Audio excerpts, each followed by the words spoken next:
Good afternoon. Hello. What's up, Good yos? evening. Good evening. And if I don't see you later, good afternoon, good evening, and good night.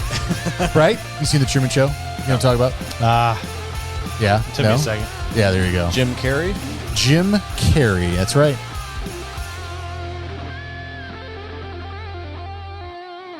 God, I love that music. It's real bueno. It's real good. It's real good. Here we are talking Winter with Swinter.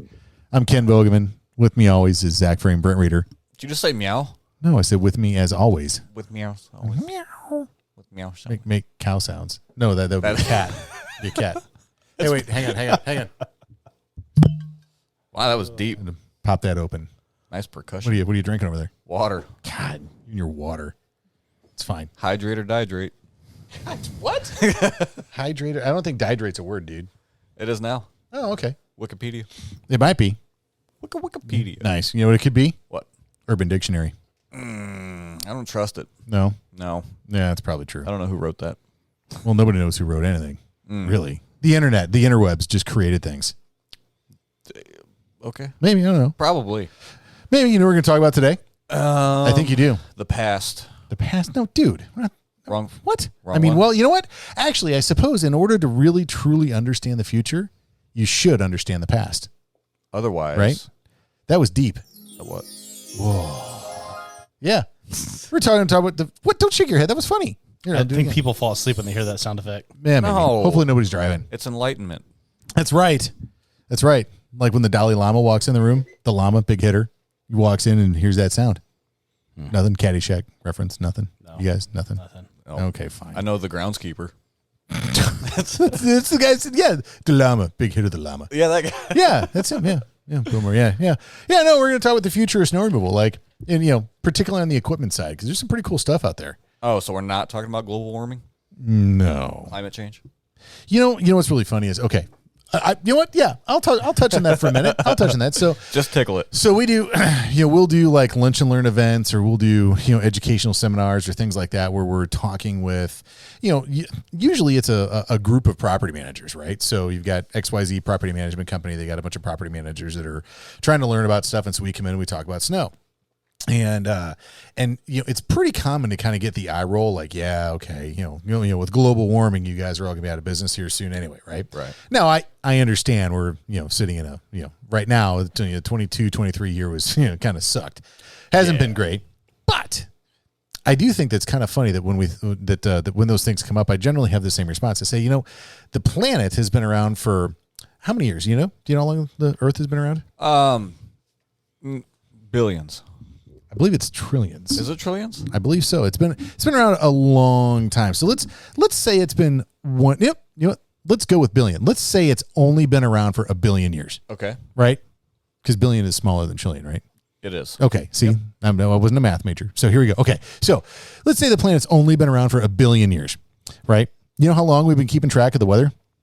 65 years. About 160. I was close. Yeah. So really, 150 years ago was when Off it by actually got kind of going.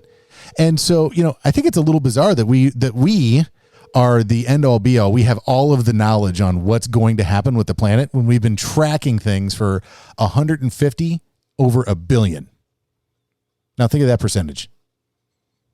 That's pretty low, really. Yeah. Yeah. Now, that doesn't mean that you should go out and, dump gasoline down the sewer and, spray oil on your grass. I mean, obviously you want to take care of the planet because that's good. Mm-hmm. Being environmentally friendly is good.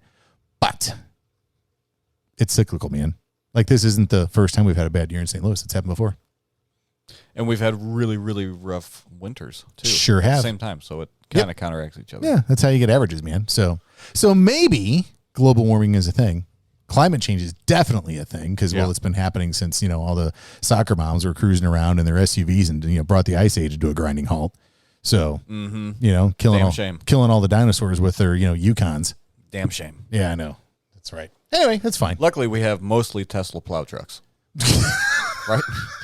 Come on, Elon. Get on the podcast. Yeah, we need a sponsorship of That's plow right. trucks over there. Yeah. No, yeah. I have not seen a Tesla plow truck yet. That's the problem. I know. Until I see a Model Y with a Fisher on it. Wouldn't it be a Model P for plow? They could just integrate it. Like they could. I mean, I'm sure Douglas Dynamics at some point is going to want to try to buy out Tesla. They've got to figure out that problem with cold weather draining batteries. Elon is very strategic on what he names his models if you look at what the models are named. I have not looked at what the models are named. So you got the Model S. Okay. You got the Model E. Okay. You got the Model X. Okay. And you got the Model Y. None of this makes any sense to me. Oh, I see where you went. Sound it out. Wait a minute. Is that really a thing? Yes, it is. It just took me a second. That's sexy. Yeah, it is.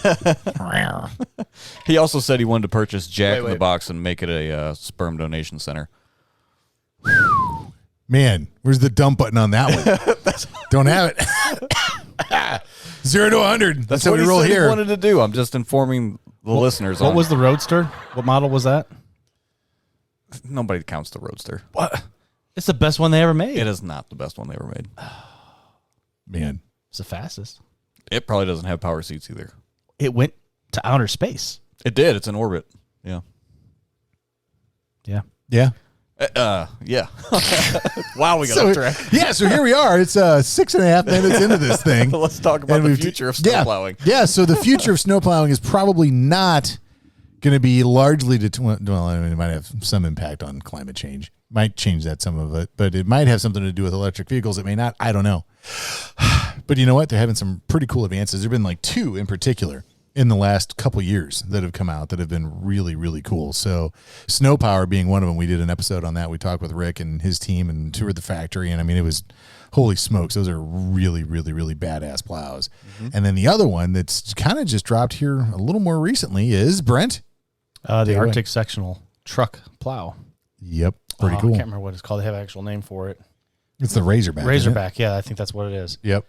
And Dirt Monkey has been doing several videos on YouTube over it, and it's been pretty stinking impressive. Yeah, it's pretty cool. I mean, basically, what they're doing is they're taking either a Fisher or Western or Snow Eggs, probably. They only reference the Western Whiteout XL. Okay, but I'm pretty sure the Fisher XLS large size would be the same thing. So you're getting the off-truck kit for that, controller, headlights, all that jazz. Everything except the blade itself. Yep. And then you hook up the Arctic sectional blade to the Western plow A-frame. Yep. And you go to work. It was pretty cool. That's it. It works the same electronics, the same hookups. There's nothing to interchange. You can run one of those and 10 of something else and not have any interchangeability issues. Man, those other 9 dudes are going to be pretty crabby, though. Oh, yeah. Like, man, I want the cool one. And then, my favorite part about watching these guys develop this equipment is watching them try to trash it. Yeah, and they beat the snot out of this thing. And in one of the part of the video, he had a cup of coffee in his hand, and they just smashed into curbs. And then he hardly notices it while holding a cup of coffee up in the air. Yeah, it's pretty cool. It doesn't matter what plow you have. It would have really messed you up inside the cab hitting that. They said they've been plowing at like 40, 50 miles an hour with this thing and hitting obstacles. That's pretty impressive. And it still does not destroy the plow. It still does not destroy the truck. You do not hit the windshield. So here's something that I think is a little interesting is so the last, let's say the last 5 years, right? We've seen some pretty cool innovation come out. Innovation and invention. See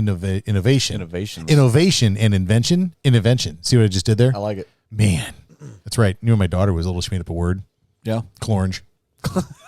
Because the orange, there is no word in the English language that rhymes with the word orange. Right. So she made up clorange, which is a really, really, really good stuffed animal. So there would be one word that rhymes with orange. Wow. There it is. Anyway, you know what? Okay, sidetrack. Sorry. Back in topic. So, the last few years have been some really, really cool stuff that's come out.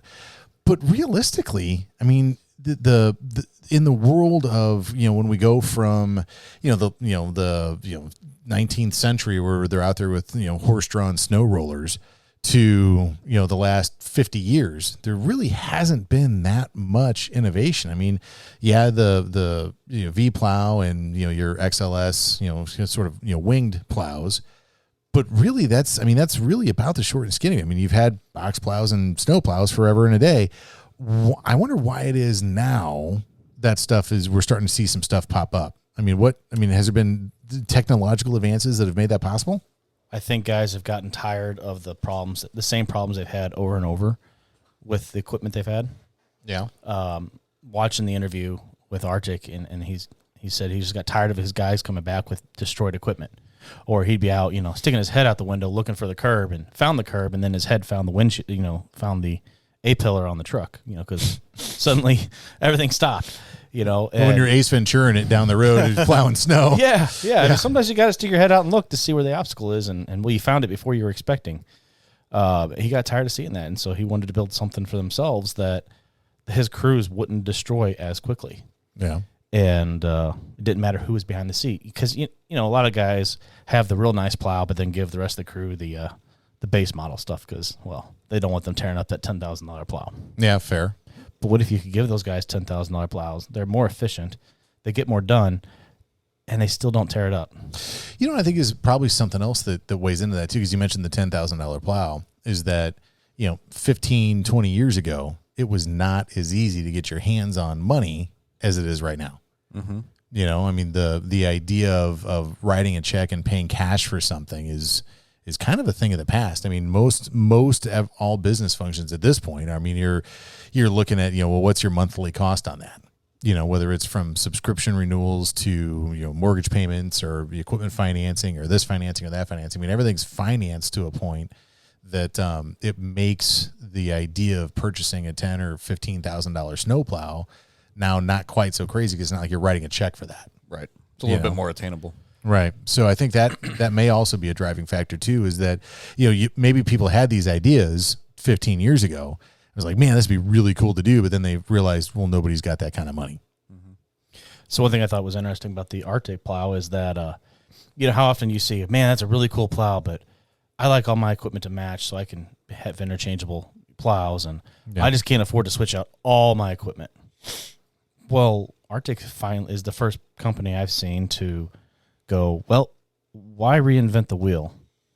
Everything on the truck side is fine. Douglas Dynamics has done a great job building this truck side, but we have a different idea for the blade itself. Yeah. So we're going to take something that already perfectly functions, no need to re-engineer that, and just change the blade itself to what we know works, because we're using it on their box plows. Well, I think what's interesting too is I think that you've got sort of a race to the finish line on who can come up with tougher, higher quality stuff. I mean, when Douglas got into doing box plows, they started with basically, I think they just outsourced that production straight to ProTech. Yeah. And ProTech basically built them and painted them whatever Douglas color they wanted and smacked their sticker on it. And then they did their own thing with the Storm boxes, which were fine. I think those are still ProTech. Were they still ProTech? Yeah. Okay. Oh, so but that was a Douglas design though, right? I don't know. I know ProTech had the exact same model on their website for a while, but it's also gone. Oh, okay. Now. Well, fair enough. Well, that was at least, it was something else, which, the ability to pop the side on and off was pretty cool.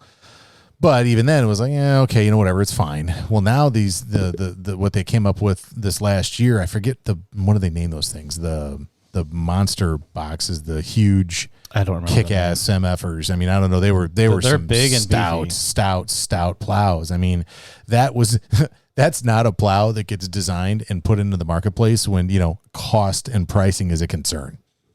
No, they said they were coming into the market affordable, and they came in not on the same level they used to be. Right. They were more about expensive. 2 to 3 times more expensive than the prior model. Right. I mean, I think what you're seeing is you're getting more of a spread where you've got your what I'm going to call price point equipment, and then you've got the nice stuff, and you're kind of that middle section is kind of eroding. Really, I mean, there's still players in there, but even the middle section in terms of cost is still getting pretty pricey. So, right? Yeah, and that's my concern is that these plows that are coming out and these ideas, the wing plow went from just a pin on to power angling and power wings that come in and out, and now they're getting up to 11 feet wide. That's awesome, and that was a really high sticker point. It's like, wow, you really got to want that. And now with the Snow Power and the Arctic, and HLA actually has one. It's only in the Canadian market right now, but they have one very similar. Do you have to, now, if you just called me like, oh, I like some pricing, eh? Can you tell me about your plow? You think that maybe they'll just send you one? Oh, I just need it shipped to this address in the States. Right. You know what surprises me is it looks really good. I don't understand why it's a Canadian product only. What do you have against Canadians? Come on, man. What the hell? Nothing. It's just they're not sharing. Oh. And I thought that was what their whole model was. Well, they didn't want their plows getting COVID, man. They let those things come across the border. Next thing you know, they're all, addicted to vaccines and coughing. And all the videos I found are 7 or 8 years old. Really? Yeah. Interesting. I think they messed up. I think they missed the boat. These other companies have gone, wait, we can do something better. Even though HLA did it a long time ago, they just never marketed it. Yeah. Well, an HLA is not exactly a low price point either. I mean, that's some pretty expensive toys over there. But I think their model was based off of a central hydraulics on the truck, so it wasn't really good for mass marketing. Yeah, that's fair. That even said, the functionality was basically what these other companies are trying to achieve. Yeah. And I think Snow Power did what they wanted, and I think Arctic is there. I think we're seeing their videos because they're coming to market this year. That makes sense. If I had to bet money. Yeah. No, that's cool. So I think it sounds like the moral of the story is that there is, in fact, innovation out there, and keep your eyes on the market. And if you do need to go buy a plow, as much as we want you to support your local dealerships, man, jump online and do some homework and see what's out there. But what does that do to the pricing? What does that do to the cost of doing snow removal? Now you're going to have to spend twice what you used to just to put a plow in your truck. Yeah. So now how much more do you charge? Well, you know what? That sounds like a topic for maybe the next episode. You know what we should do? Stay tuned, everybody. The next episode, we're going to talk about how do you establish your pricing. That was a good segue and a good tease. Tease, yeah. Nice job, Brent.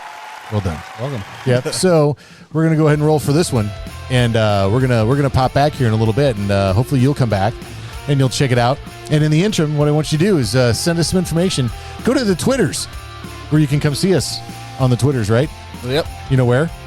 Yeah. Yeah, where? You got this? Swinter Snow Talk. Swinter Snow Talk on Twitter. That's us talking winter with Swinter. I'm Ken Bogeman, Zack Frame, Brent Reeder. It's been fun talking about, new advances in snow. Looking forward to it. Hopefully we'll hear from y'all soon. Send us some information. We're going to give away a snowcaster to our 50th follower on Twitter. So come check us out. Hurry over there. Get it done. Yep. See ya.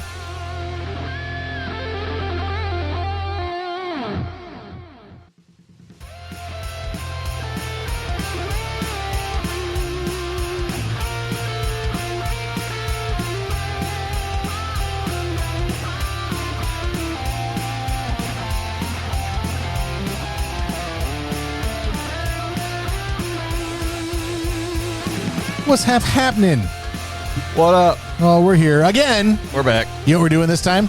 Actually recording? We're actually recording. That's right. We recorded almost the entire last episode without actually having hit record. It was a warm-up. It was. So this one's going to be so good. Dialed. That's right. None of the stupid little stuff that doesn't even matter. We're just going to go straight to it. Well, we're probably not going to go straight to it. We're going to at least build up to it a little bit. You know what we're talking about? Because it's so good? Money. That's right. This is the OJs. This is that, because because we don't have to banter around about who they are. Right. That's right. Here it is, the OJs for the love of the money. Yeah. You know what we used to do years ago when there's just a few of us here? We'd crank this thing before every storm. Like we'd come in and like be getting ready for the pre-street round. And walking around the halls, like bopping your head around like I'm doing right now. Yeah. It's like, yeah, high-fiving. It's like, woo! And now you know what we do? What? We show up all sad. It's like a guy who's going to show. Who's going to be here, who's not going to be here. It's going to be fine. We're all stressed out. No. Got like 6 nicotine patches on our arms trying to make it through. We're not stressed. That's true. We conquer each and every event with the grace. All of it. The grace of what? Pick it. Pick your deity. The grace of Buddha? No. No? Well, maybe. You know what? That makes me wonder. I don't know much about him. I don't know that Buddha is particularly graceful, but I don't know that he's not graceful. I've only ever seen him sitting. Yeah, it's all he does is sit around and do nothing. You know what? I don't know. I think that there's something to that. You know what we didn't do in the entire last episode we didn't record? What? Talk about Buddha. Like not once. This is new. Yeah, all right, here we are. So no, we're talking about making money, right? Because obviously you're in business.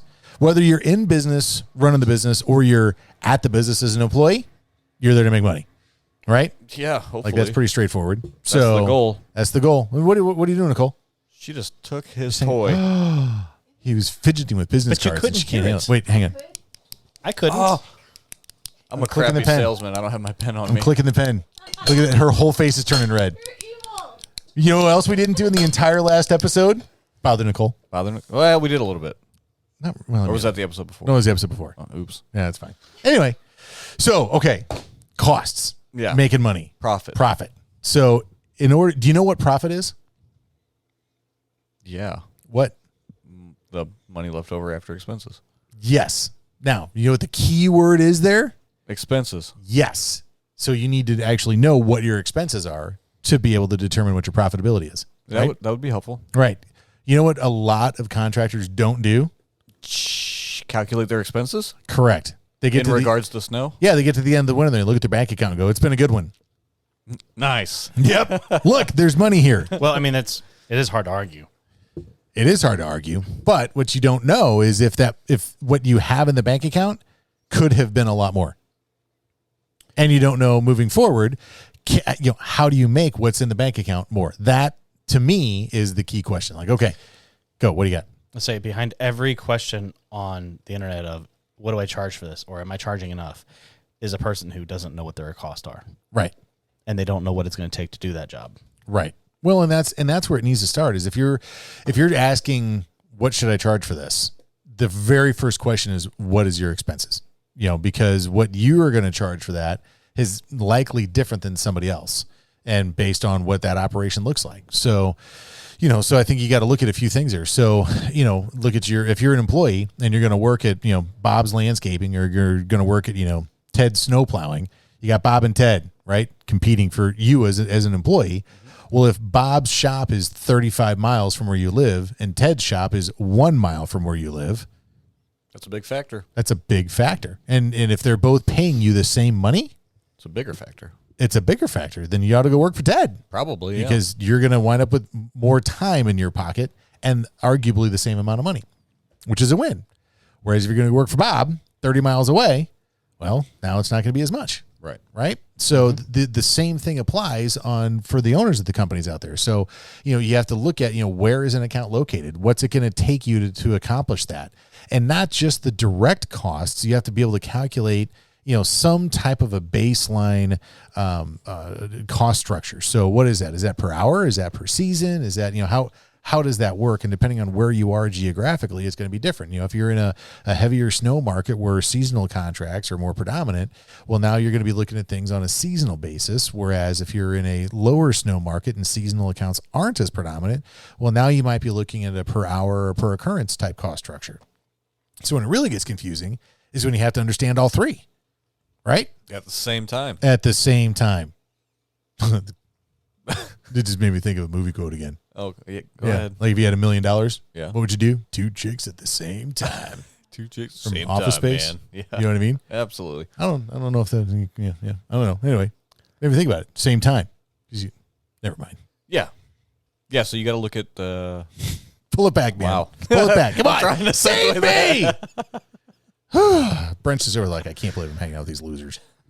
Oh, Brent loves it. That's fine. So, okay. So, all right. So I don't think, we could do a bunch of different episodes on how to calculate those costs, based on, what your, seasonal versus per occurrence versus hourly or, whatever it is. But I think that if we can maybe cover some of the basis of it. So, get people thinking about what costs actually are, what's fun is, we'll have folks come in and, maybe they're looking at doing some contracting work, right? And they come in to talk to us about being a sub and, we say, all right, well, what kind of money do you want to make? Well, I'm not getting out of bed for less than $300 an hour. And our response is generally, yeah, you making $300 an hour, are you? Damn right I am. I will go down and I plow, Bob's Auto Parts and it takes me 20 minutes and I make $100. That's $300 an hour. That's what I'm making. Mm-hmm. It's like, okay, that's it's not the same thing there, bud. And so you gotta get that figured out and figure out, okay, well, let's I want to talk to the folks that are really, really, really unfamiliar with how to come up with what your costs are, right? So let's get very high level and look at a few things. So first of all, take your equipment. You've got that truck rolling down the road, and is that combo truck with a plow and with a plow and a spreader? Is that whole piece of equipment a direct cost to snow? No, Why not? because you don't. We just talked about this. Oh, I'm trying to word it right. And you're drinking water too. There's no excuse. That's the problem. Oh, probably. Anyway, yeah, that's throwing me off. I don't like it. Because your truck's not going to be completely dedicated to snow. It's going to have other uses. Yeah. Spring might be hauling around a landscape trailer. Oh, there you go. Towing around a machine. What novel thought? Yeah. Going to the grocery store. Could be. Yeah. Yeah, absolutely. So you have to look at snow as what the actual costs are of the equipment. So the snow plow itself, well, yeah, that's a snow expense. The salt spreader, predominantly a snow expense, but can you use that salt spreader for something else in the off season? Maybe top dressing. Depending, yeah. Yeah, who knows? How many people have you seen do that? Go on SnowX's website. dressing. I'm pretty sure they show that. Outside of that, yeah. Several? Yeah. Yeah. Okay. I mean, you got to be careful with what you're doing. I mean, you don't want to put a, 25,000 pound truck and then a spreader in it and then go top dress with it. You just sink the damn That's thing. kind of what I'm picturing. Yeah. No, I do. They drive that across my septic system. Yeah, that would be not as good. Yeah. Yeah. But it can be done. Not saying it's perfect for everybody, but if you can figure it out, do it. And let's be honest, I'm a snow guy. I don't know crap about landscaping. Ugh.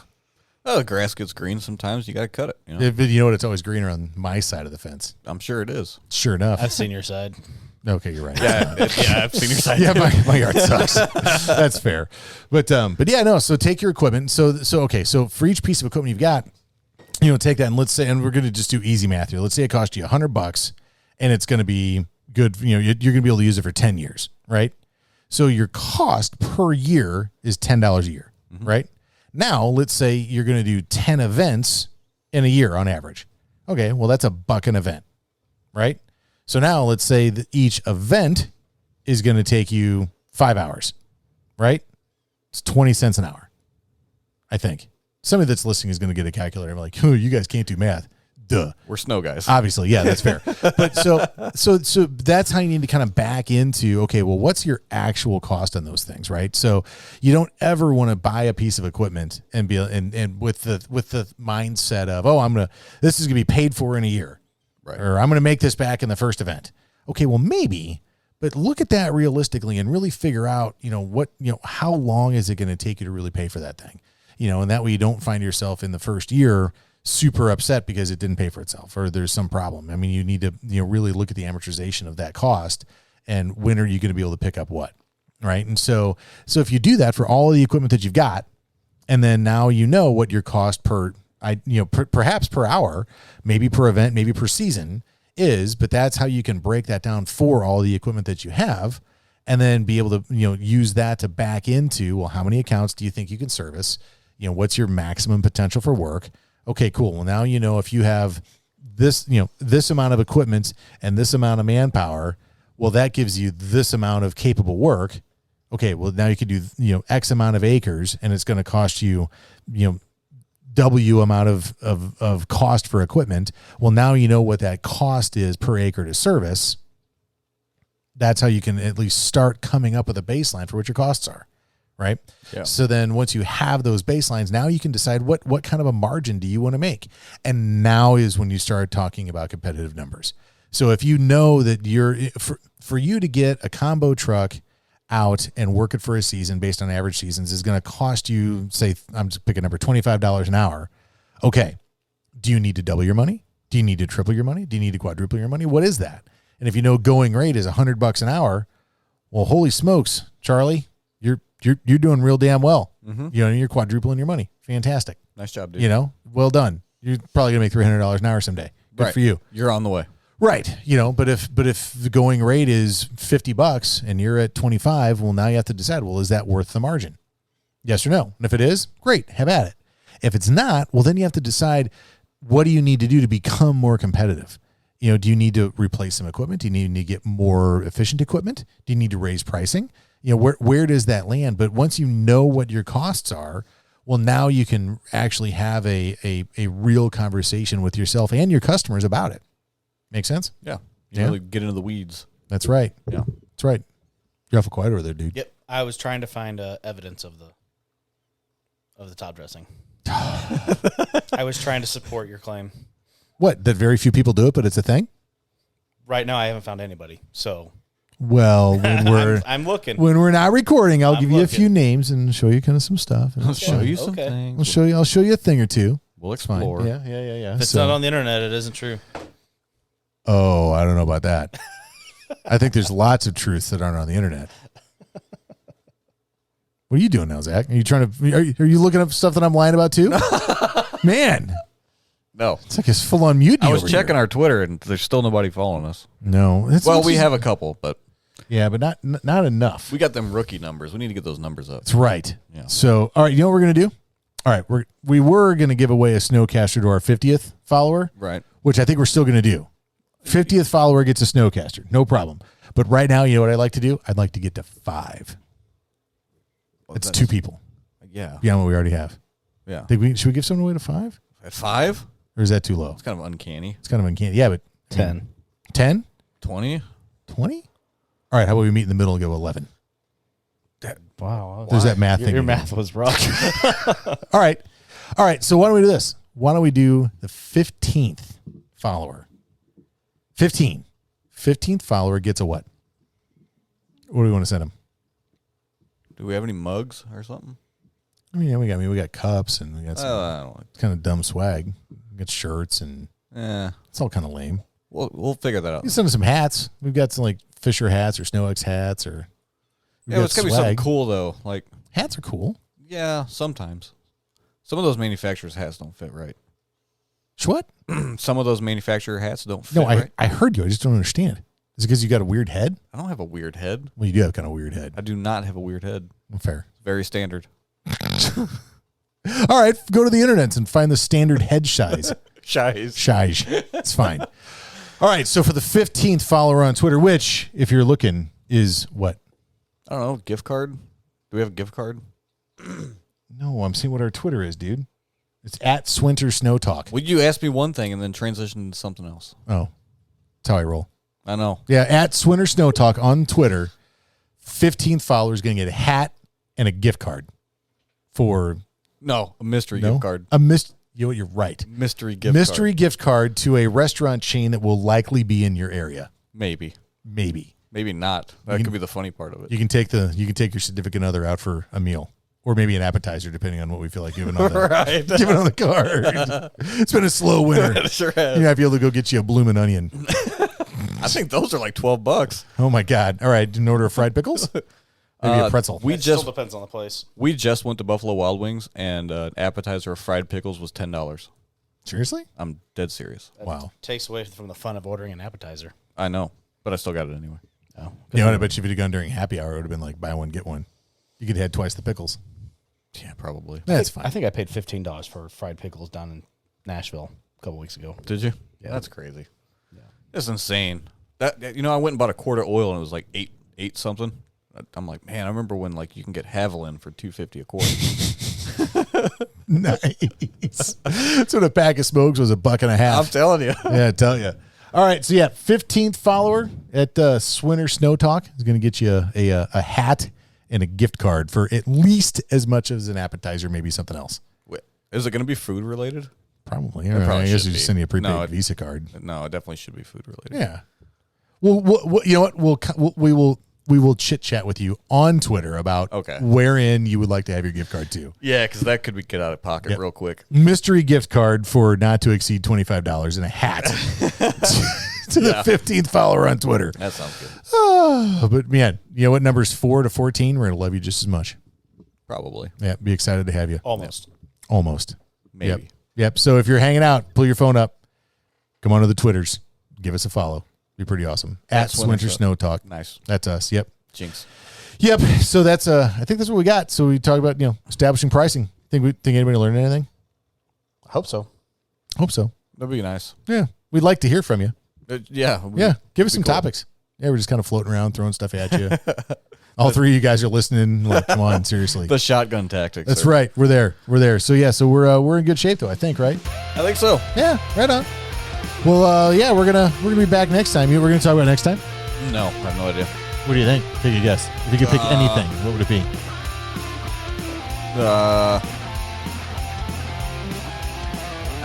It kind of says, how about when is the right time to get rid of your equipment? To get rid of To it? get rid of it, to buy new stuff. How do you flip it? How's it go away? Man.